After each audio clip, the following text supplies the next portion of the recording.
नमस्कार दोस्तों, पिछले वीडियो में हमने संधि पर चर्चा की थी। संधि का कुछ भाग बचा हुआ है जिस पर हमें चर्चा करना बाकी है।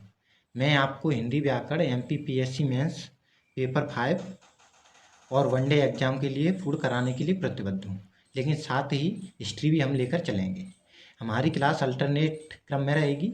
एक दिन हम हिस्ट्री पढ़ेंगे और एक दिन हिंदी व्याकरण। हिस्ट्री की शुरुआत हम MPPSC मेंस सिलेबस के अकॉर्डिंग करेंगे। सिलेबस में दिया गया है हड़प्पा सभ्यता से लेकर 10वीं शताब्दी तक का राजनीतिक, सामाजिक व आर्थिक इतिहास। इसलिए हम हड़प्पा सभ्यता से शुरुआत करते हैं और विस्तृत चर्चा के साथ फैक्ट पर भी ध्यान देकर चलेंगे, जिससे प्रीलिम्स और वनडे एग्जाम में कोई क्वेश्चन स्किप ना हो। चलिए शुरुआत करते हैं हड़प्पा सभ्यता या सिंधु घाटी सभ्यता की। देखिए, आपको वीडियो शेयर, लाइक भी कर देना है और चैनल को सब्सक्राइब भी कर देना है, जिससे कोई वीडियो का नोटिफिकेशन आपके पास स्किप ना हो। ठीक है, चलिए स्टार्ट करते हैं हम सिंधु घाटी सभ्यता या हड़प्पा सभ्यता की। देखिए, यहाँ सिंधु घाटी सभ्यता का काल दिया गया है। ये दिया गया है 3250 से 1750 BC। BC का मतलब होता है बिफोर क्राइस्ट। बिफोर क्राइस्ट, देखिए BC का मतलब है बिफोर क्राइस्ट। इसका मतलब है ईसा के जन्म से पूर्व का समय। ईसा पूर्व भी कहते हैं इसे। तो ये सिंधु घाटी सभ्यता का काल दिया गया है 3250 से 1750 BC। देखिए, लगभग 5000 वर्ष पूर्व सिंधु घाटी या हड़प्पा सभ्यता का उद्भव ताम्र पाषाणिक पृष्ठभूमि पर भारतीय उपमहाद्वीप के पश्चिमोत्तर भाग में हुआ था। ये पश्चिमोत्तर भाग में हड़प्पा सभ्यता का उद्भव हुआ था। पश्चिमोत्तर भाग समझें तो ये हमारा वर्तमान का, इसमें जो पाकिस्तान वाला भाग भी सम्मिलित है, ये गुजरात, राजस्थान, ये पंजाब वाला सभी भाग सम्मिलित है इसमें। ये तब अलग नहीं हुआ था, पाकिस्तान भी हमारा ही भाग था। देखिए, यहाँ फैक्ट, इंपॉर्टेंट फैक्ट भी दिया गया है। सिंधु घाटी सभ्यता के संबंध में प्रारंभिक जानकारी 1826 में चार्ल्स मेसन ने दी थी। ये इंपॉर्टेंट फैक्ट दिया गया है। किसने दी थी सिंधु घाटी सभ्यता के संबंध में प्रारंभिक जानकारी? तो ये 1826 में चार्ल्स मेसन ने। देखिए, अब हड़प्पा सभ्यता की उसके बाद खोज की गई है। ये देखिए, वर्ष 1921 में भारतीय पुरातत्व सर्वेक्षण विभाग के महानिदेशक सर जॉन मार्शल के निर्देशन राय बहादुर साहनी ने वर्तमान पाकिस्तान के पंजाब के मांटगोमरी जिले में रावी नदी के बाएं तट पर स्थित हड़प्पा नामक स्थल का अन्वेषण करके सर्वप्रथम सिंधु सभ्यता के साक्ष्य उपलब्ध कराए थे। देखिए, सर्वप्रथम हड़प्पा सभ्यता की खोज किसने की है? ये महानिदेशक इसके कौन थे? John Marshall. और खोज की थी दयाराम साहनी ने। अब ये दूसरा फैक्ट भी इम्पोर्टेंट है। ये देखिए, सिंधु सभ्यता के संबंध में सर्वप्रथम हड़प्पा नामक स्थल से साक्ष्य उपलब्ध होने के कारण इसे हड़प्पा सभ्यता के नाम से भी जाना जाता है। इसे हड़प्पा सभ्यता क्यों कहते हैं? क्योंकि सर्वप्रथम हड़प्पा नामक स्थल से ही साक्ष्य उपलब्ध हुए थे।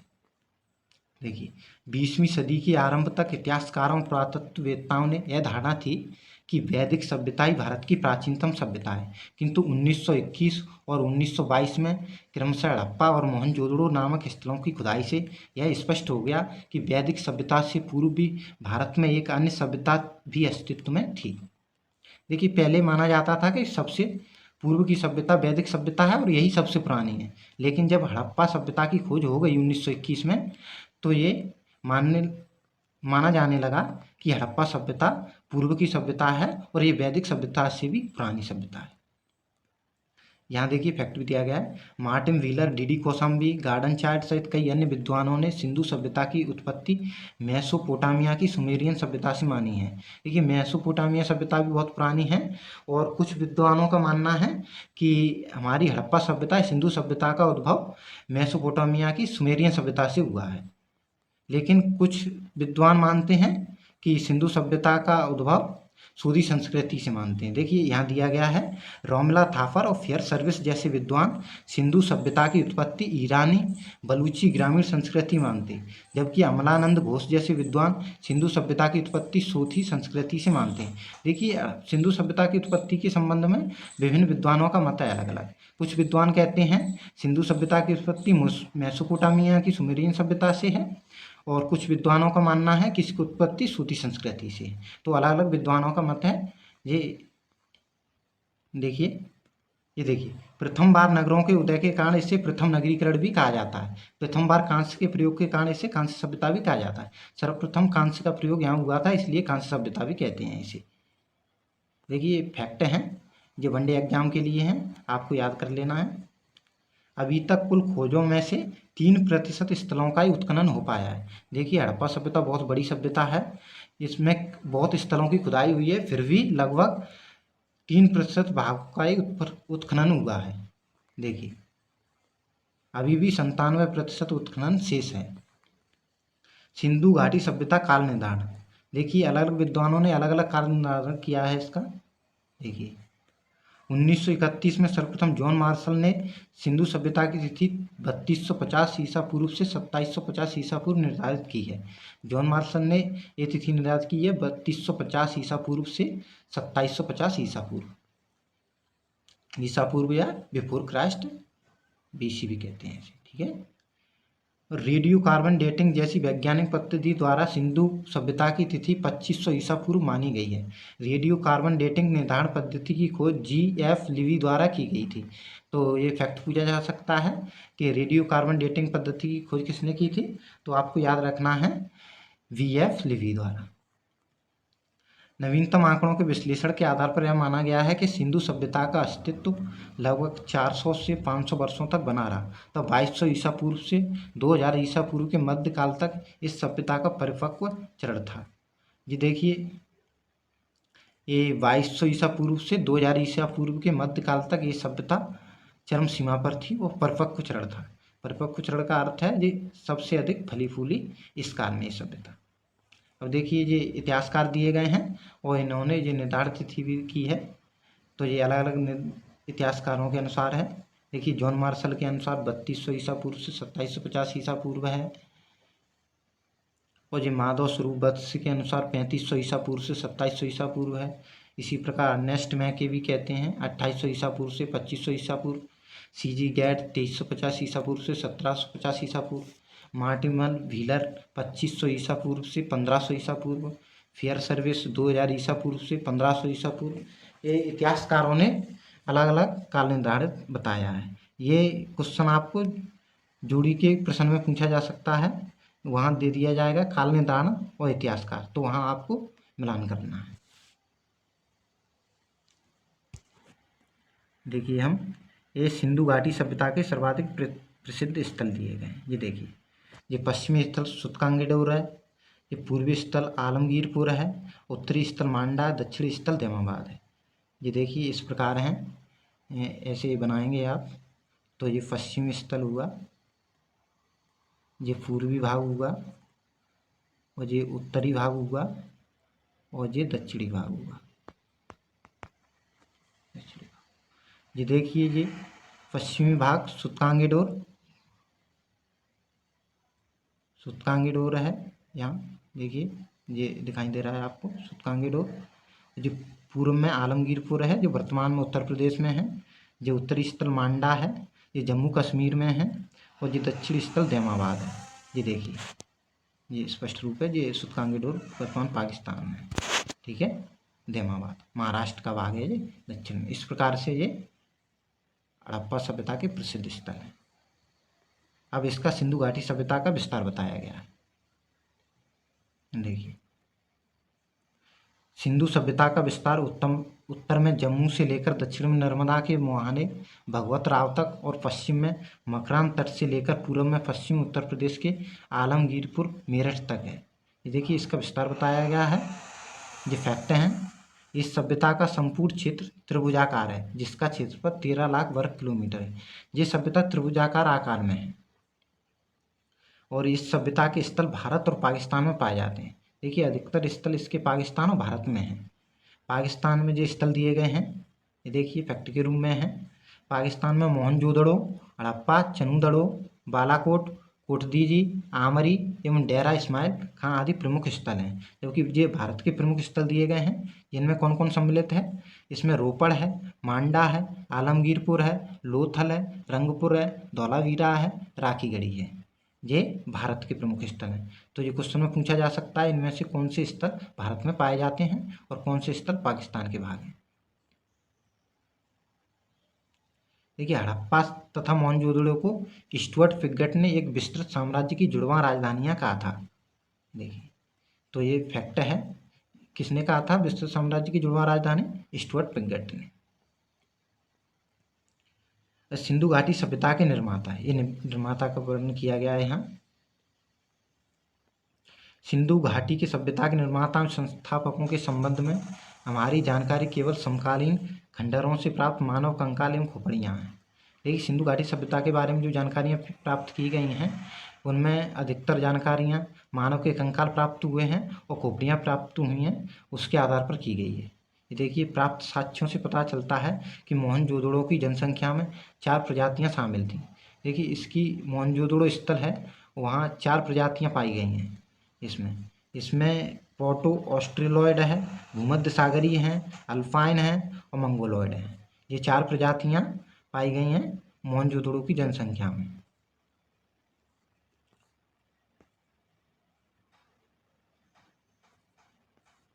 यदि कुछ विद्वानों के अनुसार इस सभ्यता के निर्माता इस प्रकार थे।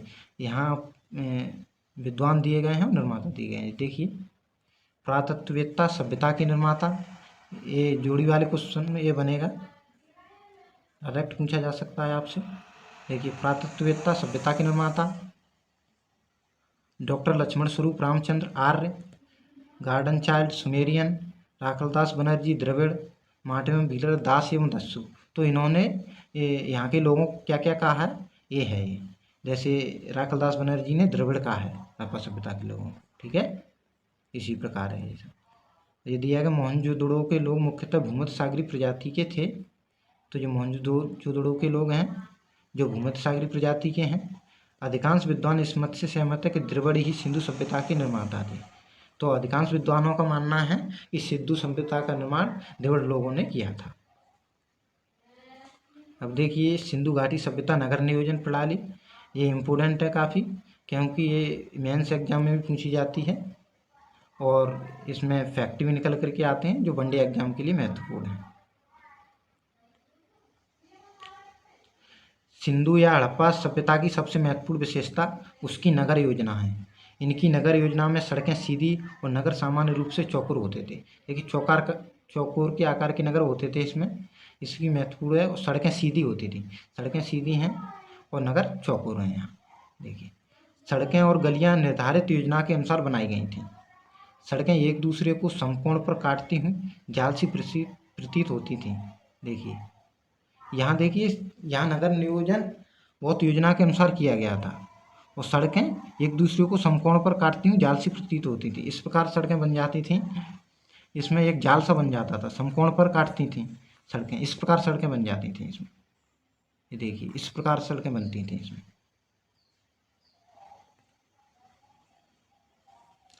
आमतौर पर नगरों में प्रवेश पूर्वी सड़क से होता था और जहाँ यह सड़क प्रथम सड़क से मिलती थी उसे ऑक्सफोर्ड सर्कल कहा गया है। इसमें देखिए ये फैक्ट हैं, यहाँ पूर्वी सड़क से प्रवेश होता था। और देखिए ये जल निकासी प्रणाली सिंधु सभ्यता की अद्वितीय विशेषता थी जो अन्य किसी भी समकालीन सभ्यता में प्राप्त नहीं होती है। देखिए जल निकासी प्रणाली सिंधु सभ्यता की अद्भुत है, क्योंकि ये सुमेरियन सभ्यता जैसी बड़ी सभ्यता मानी जाती हैं, लेकिन उसमें भी इतनी अच्छी जल निकासी प्रणाली नहीं है। इतनी अच्छी जल निकासी प्रणाली हड़प्पा सभ्यता या सिंधु सभ्यता में है। सड़कों के किनारे की नालियां ऊपर से ढकी होती थीं। घरों का गंदा पानी इन्हीं नालियों से होता हुआ नगर की मुख्य नाली में गिरता था। देखिए बहुत अच्छी व्यवस्था थी, ये नालियां ऊपर से ढकी होती थीं, खुली हुई नालियां नहीं थीं, जिससे किसी प्रकार की गंदगी न फैले और स्वच्छ वातावरण रहे। ये देखिए, और घरों का गंदा पानी भी इन्हीं नालियों में जाता था। नालियों के निर्माण में मुख्यतः ईंटों और मोर्टार का प्रयोग किया जाता था। कहीं कहीं पर चूने और जिप्सम का भी प्रयोग मिलता है। नालियों में प्रयोग होता था ईंटों और मोर्टार का, और चूना और जिप्सम मिलाया जाता था। यहाँ देखिए भवनों के निर्माण मुख्यतः पक्की ईंटों का प्रयोग होता था, लेकिन कुछ स्थलों जैसे कालीबंगा रंगपुर में कच्ची ईंटों का भी प्रयोग किया गया है। ये क्वेश्चन पूछा जा सकता है कि या केवल भवनों के निर्माण में पक्की ईंटों का ही प्रयोग हुआ है, तो आपको ये असत्य बता देना है, क्योंकि यहाँ किसी किसी स्थल पर कच्ची ईंटों का भी प्रयोग हुआ है, जैसे कालीबंगा और रंगपुर में। तो ये याद करके चलना है आपको। सभी प्रकार की ईंटें निश्चित अनुपात में बनाई गई थी और अधिकांश आयताकार थी। देखो आयताकार ईंटें बनाई गई थी, निश्चित आकार था इनका। देखिए लंबाई चौड़ाई और मोटाई का अनुपात दिया गया है 4:2:1। मतलब यदि देखिए, यदि लंबाई 4 है तो चौड़ाई उसकी 2 रखी गई थी और मोटाई 1, इस अनुपात में ईंटें बनाई गई थी। सिंधु सभ्यता के प्राय सभी नगर 2 भागों में विभाजित थे। पहला भाग प्राचीर युक्त दुर्ग कहलाता था और दूसरा भाग जिसमें सामान्य लोग निवास करते थे निचला नगर कहलाता था। देखिए, नगर 2 भागों में विभाजित था। एक था उच्च वर्ग के लिए जो भाग था, जिसे गढ़ी कहते थे हम। गढ़ी जो ऊंचा स्थल था, गढ़ी ऊंचा स्थल था, और जबकि दूसरे वाले भाग में ऊंचा स्थल था, और दूसरे वाले भाग में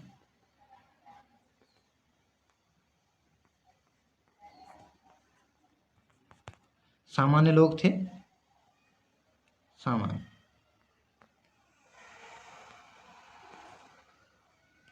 ये निचला भाग था, ये जो सामान्य लोग रहते थे निचले भाग में। घरों का निर्माण सादगीपूर्ण ढंग से किया जाता था, उनमें एकरूपता थी। सामान्यतः मकान छोटे होते थे जिनमें 4-5 कमरे होते थे। ये देखिए, पूरा वर्णन किया गया नगर नियोजन का, जिसमें जल निकासी प्रणाली और ये बताया गया है कि कमरे कैसे होते थे, मकान कैसे बनाए जाते थे, और जो 2 भागों में विभाजित थे, ऊंचे भाग में जो उच्च वर्ग के लोग रहते थे और जो निचला भाग था उसमें सामान्य लोग निवास करते थे। उचला भाग गढ़ी था। ये देखिए, और ये देखिए, प्रत्येक घर में एक आंगन, एक रसोई घर तथा एक स्नानागार होता था। अधिकांश घरों में कुओं के अवशेष मिले हैं। तो ये घर में ही कुएं होते थे। वर्तमान में भी कई घरों में कुएं आपको मिल जाएंगे। तो ये हड़प्पा सभ्यता की देन है। सिंधु सभ्यता में कुछ सार्वजनिक स्थल भी मिले हैं, जैसे स्नानगार और अन्नागार, स्नानगृह। ये देखिए, मोहनजोदड़ो का प्रसिद्ध स्थल, वहाँ का विशाल स्नानागार है। देखिए, मोहनजोदड़ो से स्नानागार मिला है जो सार्वजनिक था। सभी लोग उसमें नहाते थे, स्नान करते थे और उसके बाद पूजा पाठ का कर्म करते थे। कुछ बड़े आकार के भवन भी मिले हैं, जिनमें 30 कमरे बने होते थे। 2 मंजिले भवनों का निर्माण भी कहीं कहीं मिलता है।